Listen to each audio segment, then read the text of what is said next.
So let's move on to a device that we are much more excited about. It's on the screen behind us, the HP Dragonfly Pro. Yeah. You wrote it coming sooner than later. Yeah, coming sooner than later. Yeah, we can't say, but what you're getting ready to say. Don't say. Yeah, we can't say, but it's sooner than later. It's an incredible device. We had hands-on with it at CES. You can go watch our hands-on video. That's one of those ones where I've tacked on quite a few views on our video because I've gone back and just watched it again. Oh, it's fantastic. Not to listen to myself. I just want to sit and look. I just want to see device. it, the white one. And remind myself like what I was thinking at the time. Like, oh yeah, that's right. Oh yeah. The simplicity of the design. So sleek. I mean, when you look at it, everything. It's just you just glance up. I thought it was straight up Pixelbook Go vibes, man. Oh yeah. Big Go Oh vibes. yeah. I want one of each. I want like his and hers, white. And it's blue or black? It's black. That's black. Yeah, but it's like it's textury. It's got some. Because I will say, Kenny's new midnight blue MacBook. Pretty saucy. Looks pretty sick. It's pretty saucy. It's sick until you try to plug in extra two displays monitors, to it. and then you have to buy a $200 dock just so you can. that is doing it in a pretty whack, workaround method to get two monitors out of the most powerful processor ever for one monitor. Yeah. So strange. Lame. It's an so absolutely strange. Unnecessary limitation on that device. That is Apple being the worst version of their company that I can imagine. Yeah. That part of Apple makes me want to. Do they say that it will work with their displays if you buy theirs? No, they tell Kenny that device specifically, that chip is designed for basic tasks. It's just for basic things. Because hooking up two monitors is not crazy. basic. Like you've got to be a crazy person. You have to buy the Pro to get that. The Celeron Chrome box over here from 4 years ago will run two monitors. Apart from the original, a couple of those really crusty old Chromebooks over there, all of those Chromebooks we got on the shelf will do that. I mean, it's ridiculous. That's pretty lame. Anywho, tangent over. Sorry.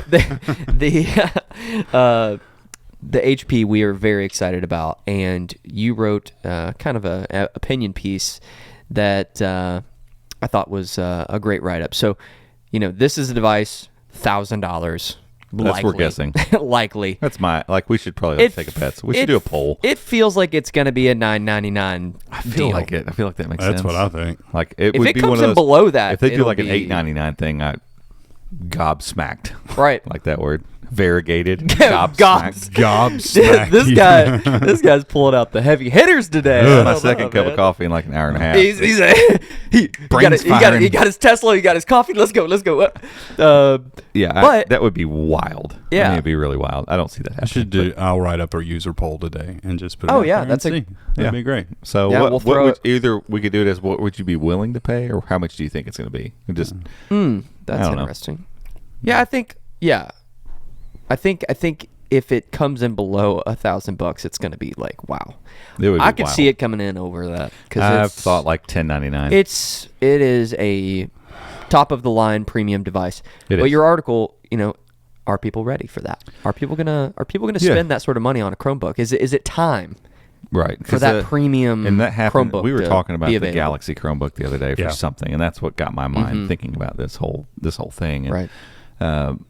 Thinking about being in Vegas. Have enough people adopted Chrome OS that's their operating system, and Right. they want the best of the best hardware. Because HP thinks so. This is a consumer device. This is not an HP's enterprise been sitting on device. this for a while, because they made it very clear while we were in Vegas, and we asked to make sure, because, I mean, frankly, for the last 2 years, anything that comes out that's this nice is straight to enterprise. It's enterprise Yeah, channel. And it's absolutely. like, I mean, the CX-9 was never marketed to consumers. Like, it was completely built for enterprise. I mean, even the Elite Dragonfly, which is readily available to the public, is not being marketed to the public. no, there's still not a SKU that goes to Best Buy. Nope.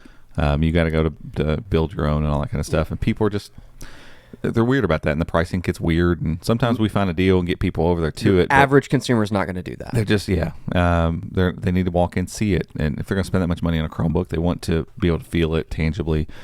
This Dragonfly is being marketed to those people. Yeah. It'll be on display at Best Buys. I guarantee it. It has one SKU, 2 colors. That's it. They've made it very clear. This is not even, I don't even know if they're going to market it to enterprise. I mean, I'm sure some enterprises might pick it up. Prosumer is what they're saying. So. Yeah. So, I mean, they're not messing around as far as that goes. So, it's not a question of like, oh, we feel like that's what HP is doing. No, we 100% know that's exactly the goal of HP here, which is, the more I thought about it, pretty rare for high-end Chromebooks. So, everyone's okay with a $600 to $800, or maybe $500 to $800 nicer Chromebook with some extra stuff. You know, you got some that come with better cameras, and some that have fingerprint scanners and stowed styluses and aluminum builds and yada yada yada. Like, yeah, because we were talking about this yesterday. You'd be hard pressed to name 5 $900+ Chromebooks that were marketed specifically to consumers. Yeah, and so once I started thinking about it, I was like, well, crap, which ones are there? So it's like, hey, stop. Like, name those that are actually marketed to consumers. And the one I left off there that you had said that I guess technically was it this the 436? 436, yeah. Because there was, but was it ever available at like Best Buy or anything? There was one model, but we always felt like it was overpriced, and we didn't like that. It disappeared as quickly as it arrived because nobody was buying it. Yeah, so that was a weird Chrome. So there was too many like, well, but, and well, if, and so okay. So I just pushed that one aside. So when you do that, and then you take the original Chromebook Pixel and Chromebook Pixel 2015, which are still delightful pieces of hardware. Very nice. I want to get a 2015 one. Yeah, just because it has the same vibe as the 2013 one, but it's a little faster, and it's got decent battery and USB-C. We need to get that in a Pixelbook in this place now. Pronto. Need to do it. Happen. But you take those out because they weren't marketed to consumers. No. They were available on Google's website, I think, at the time. There was no Google store at the time. No, those were like Nexus style devices. Yeah, they were like, this is what can be done with Chrome OS. Yeah. And they wanted to get reviewers to mess with them, and a handful of people bought them, and there was a little cult following. They were ridiculously priced. For what Chrome OS was capable of at the time, it was very hard to ask somebody. Because we get into this all the time, value proposition, what is a Chromebook worth? And at the end of the day, if you can get your job done, you can do all the things you want to do on a computing device, and you're fully vested, now you just want better hardware. Right? Mm-hmm. Those things are worth it then.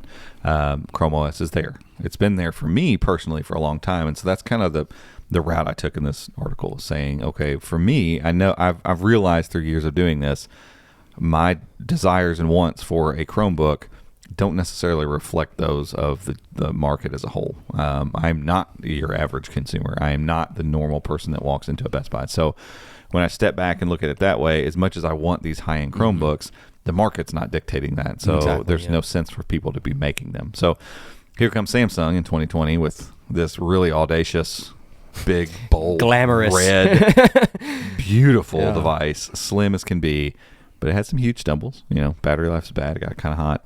Yada yada yada. Trackpad stuff. Keyboard, somebody emailed us about the trackpad. That they bought 20 of them. Yeah, and they said they're having trackpad issues. I was like, oh no, oh no. Yeah, that's. Did you not read our website? Anyway, it was such a big swing, and I feel like the repercussions from that swing for Samsung have led to where they are right now. We're like, have they exited? Like, what's happening with them? Because every time they make a Chromebook, it's a step backwards. Yeah, they make some amazing Windows laptops. It's like, like the Galaxy Book Pro, so beautiful. put Chrome OS on that thing. Just give it to us right now. I picked one up at Best Buy the other day. So beautiful. It's to me, it almost feels like better hardware than like the newest MacBook Pros. It's the same feel and build quality, except they're thinner. I mean, they're just ridiculous OLED screens on them. Anyway, but they did that, and then they kind of like Homer Simpson themselves back into the shrubbery because it didn't work. The Galaxy Go or 2? So they did the Galaxy Chromebook 2, which is a sequel, but it was the same processor. Yeah. It was 1080p QLED screen, good screen, but not as nice as what was on the original. It was a mostly plastic chassis versus the all aluminum thin chassis. It was a bunch of downgrades basically for the 2. That makes no sense. And then they came out the Samsung Galaxy Chromebook Go, which was that's the clamshell. Yeah, that's right. It's like a 14 inch. Cheap. It's just plastic. Yeah. And then they did the Samsung Galaxy Chromebook 2 360. By the way, the Chromebook 2 is a 360. Yeah, it made 0 sense. So what naming is this? But they put a quad HD screen, like a really nice screen, and a plastic bottom chassis, and then put this turd of a processor in it that can't push quad HD very well. Like, okay, Yeah. so we see the trajectory that I feel like the original Galaxy Chromebook put them on. Like they've been backpedaling the entire time. And then you're like, okay, well, what other companies have done this? Google. That's it. Yeah. So Pixelbook, and you could call the Pixelbook Go the same type of thing. Yes, the M3 128 Pixelbook Go was $650, right?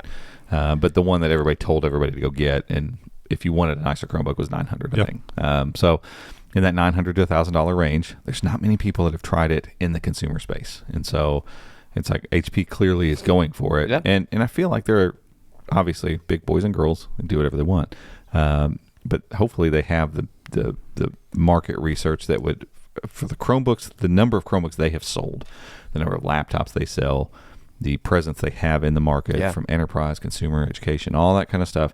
Surely to goodness they've done the research to realize we think it's time for something like this to hit the market. Like there are enough prosumer style Chromebook users that are going to use Chromebooks. Like I'm going to use a Chromebook. Like that's what I'm going to use. It's what I prefer. It's not what I use because I have to. It's what I use because I prefer it.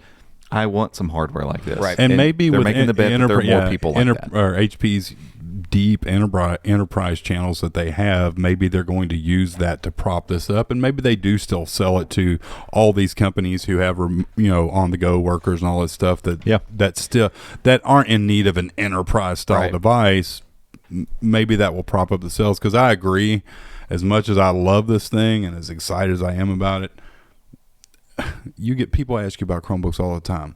When people ask me, it's usually like, hey, is this $200 Chromebook a good one? People aren't going out to buy. People don't want to spend $1,000 on a MacBook. They just do because that's what it is. It's what it is, and that's the expectation.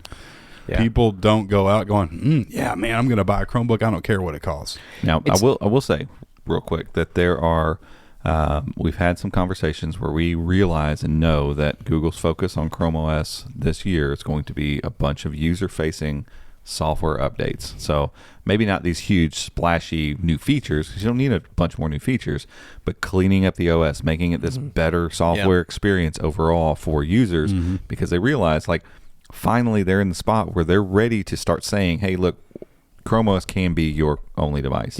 Need to edit video? Here's a solution. Need to play games? Here's some solutions.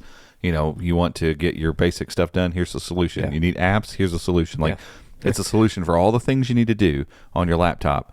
And so now, in order to make that push, if Google's really going to push into that, they need a few devices. We don't need 10 devices like this. We need one or two. Right. And I think they've learned too is that one device can't be. I mean, we want more Pixelbooks, absolutely, but people aren't going to Best Buy and saying, I want to buy a Chromebook. I'm not sure which one I want. Do you have a Pixelbook that I can look at? Right. They're familiar with the HPs and the Asuses and the Acers. And they need these Halo devices to be from these manufacturers saying, we believe that the Chrome OS market is ready for this. Right. Good. I would just say, I mean, I think HP, obviously, like they have to have had extensive reach to build this quality of a device. Like, this is not a cheap thing. Like, I don't know what. And they did work a lot. Like, for the last Dragonfly, it was them and Google working together. That's what this I was one getting apparently at. is deep. I feel like this one is Google saying, hey, we know that there are some people out there. Obviously, HP isn't going to build something they're not going to make some money on. They're a corporation, right? Right. And it's like, there may not be, this thing isn't going to sell like hotcakes, I don't think. but we know from our Amazon data that we used to have that we sold a lot of Pixelbooks. Yeah. And a lot of people bought those. And HP, at one point in time, Acer was the Chromebook manufacturer. If you go to HP's website right now, they have like 30-something Chromebooks that you can buy. They are quickly becoming. They're invested. They know Chrome OS. Yeah. So they've got a lot of devices. Having talked last year with Alex, and I would assume Alex is more with HP is more on the enterprise side of things. So I don't know how much involvement he's got with this one, but having talked with him even then, like, they did a ton of research to figure out the stuff they wanted to add to the original HP Elite Dragonfly. before they built it. So it wasn't like they're just building willy-nilly and just like, oh, we want to make a nice device. Like they're the kitchen really sink at starting it. to think through, what are people looking for? And so clearly somewhere they've heard and maybe honestly it could just be a bunch of people sounding off about wanting a new Pixelbook. Yeah. And there's that enough 100%? demand. Because, you don't have to move 1 million units of this thing. 10,000 would suffice. And they're going to make their money off of it. And they're going to appease, an audience that's going to help move the Chromebook market forward. Yeah, and I don't know if the presentation they had is actually available publicly for replay, but during the presentation, that's what they said when they call it a prosumer device. These are for the consumers who are looking for these things in a device that doesn't compromise, and they don't have to think about it. Mm-hmm. They know they can buy this device, and it's going to do whatever they need it to do. Yeah. That's it. Right. And that's why I'm looking forward to it. For sure. I feel like there won't be any, as long as you're not looking for a convertible, there won't be any deficiencies here. And there's not one thing I can think of that I'm going to be like, oh, I wish this did this. I don't know. Did they ever say anything about USI compatibility? It's a clamshell, so I don't know. I feel like they would have thrown it in. It is touchscreen, but it's not. We're not sure if it's USI. I don't know that we asked them. No, I didn't even think about it. We should email them. Not a huge deal, but it is kind of nice sometimes if you want to grab your pen and just mark up a document real fast. If you need to sign something or whatever, like that stuff's helpful. But so that could be one thing. But the haptic trackpad gives you you got perfect trackpad. We don't have to worry about that. And the keyframe on it felt marvelous. Typing on it, buttery good. And HP's been making good keyframes for a while. Speakers were rumbling the table. I can't wait to hear them. I want to put them on this table right here in this quiet studio and crank them. I have a gut That's going to feeling be such a fun unboxing. They're going to finally be the ones that unseat the Pixelbook Go. And I know people get tired of me mentioning the Pixelbook Go, but those speakers are ridiculous. It's insane that they got that silly good of a speaker set in it's just unbelievable thin device. And so when you start looking at it, it's like, man, all the pieces are here, all the internals you need. There'll be some gripes about the port selection and stuff, but there's part of me, it's like I'm either like throw all the ports on it or do this. Just one of the two. 4 USB-C and that's it. Everybody's got docks and dongles and everything now. And one more thing that says that this is definitely not geared towards enterprise, because enterprise you usually have HDMI. You got Ethernet port on it. This is for the tech-savvy consumer who buys the latest flagship smartphone, buys the latest iPhone, whatever, and USB-C is where it's at. And most people are using Bluetooth headphones, so it doesn't need anything else. The screen is going to be awesome. The screen was it's 16 by 10 1 million screen. nits or something. An 8 megapixel front facing camera. You might burn your retinas. It literally will sear your face. Scorch them. No, that's not true. It's 1200 though, which is. But then mixing all of that with a chassis that you pick it up and it just it's that Pixelbook Go vibe. I mean, it's just so rigid. I'm so excited for this device. I haven't been this excited for a Chromebook in a while. I'm trying to remember the last time I was this giddy about we were really Chromebook. excited about the Galaxy. The Galaxy Chromebook. We saw the Galaxy in Vegas, and we only had a few minutes with it, and that's part of me that remembers I know, that. Gotta hold your horses. Yeah, but I feel like lessons were learned. And this isn't. It's not making weird, because I remember leaving that and the Galaxy Chromebook being like, it doesn't have fans? Like, what? How are they going to do that? I'm sure it'll be fine. Yeah. No, it wasn't. No, it's so thin. How did they make it that thin? They didn't put any battery in it. That screen is absolutely gorgeous. It's got a watch battery in it. What's that going to do to battery? It'll destroy it. Yeah.